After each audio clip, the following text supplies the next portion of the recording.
हरिओम. आज शुक्रवार 3 ऑक्टोबर 2025. सद्गुरू ब्रह्मचैतन्य गोंदवलेकर महाराज यांच्या प्रवचनाचा आजचा हा भाग. मीपणा ठेवून देवाकडे पाहणाऱ्यास त्याची प्राप्ती होत नाही. देवाला आपण जाणू म्हणून तो जाणला जाईल का? मला ब्रह्म कळलं म्हणून शब्दाने सांगितलं तर ब्रह्म कळलं असं होत नाही. जो ब्रह्म कळलं असं म्हणतो ना, त्याला खरं म्हणजे काहीच कळलं नाही. ते कळून घेऊन म्हणून कळत नाही, ते न कळतच कळतं आणि मग मला कळलं ही भावनाच तिथे राहत नाही ना. ती ब्रह्माला ओळखेन असं म्हणून जो देवाजवळ गेला त्याला काहीच प्राप्ती होणार नाही. मीपणाने जो देवाला पाहून जातो त्याला देवाची प्राप्ती होत नाही.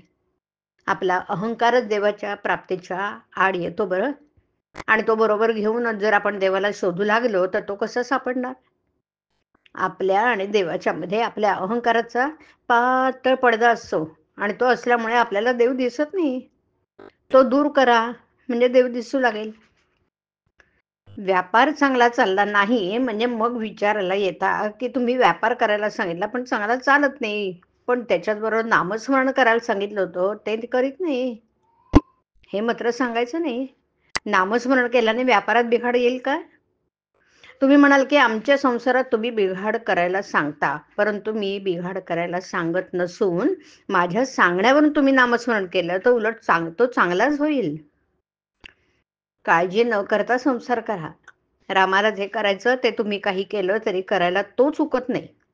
मग काळजी करून तरी काय होणार आहे? जे भोगायचंय ते कष्टाने भोगण्यापेक्षा आनंदाने भोगलेलं काय वाईट? जे जे आघात होतील ते त्याचे म्हणून त्याच्याकडे पाठवावेत. आपल्याला त्याच्याशी कर्तव्य नाही असं समजत जावं. आपल्याला नवस करायचा असेल तर असा करावा की मला तू ज्या स्थितीत ठेवशील त्या स्थितीत आनंद दे म्हणजे मला समाधान राहील.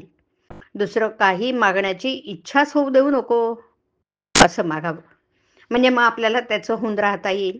मनुष्याची शांती बिघडायला जगामध्ये दोनच कारणं आहेत. एक म्हणजे आपल्याला हवं ते न येणं आणि दुसरं म्हणजे आपल्याला नको ते येणं.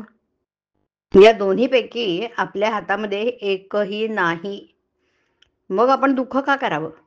भगवंताच्या नामाची एकदा गोडी लागली ना की सगळं काही साधतं. नाम अभिमानाचा नाश करते. नामाने हवं नकोपणाची बुद्धी होत नाही. साधू संतांनी आवर्जून सांगितलेलंच हेच नाम तुम्ही सतत घेऊन समाधानाचा शाश्वत ठेवा मिळवा. भगवंताजवळ असं काही मागा की पुन्हा दुसरं काही हवंसच वाटणार नाही. हरिओम. हरिओम तत्सत.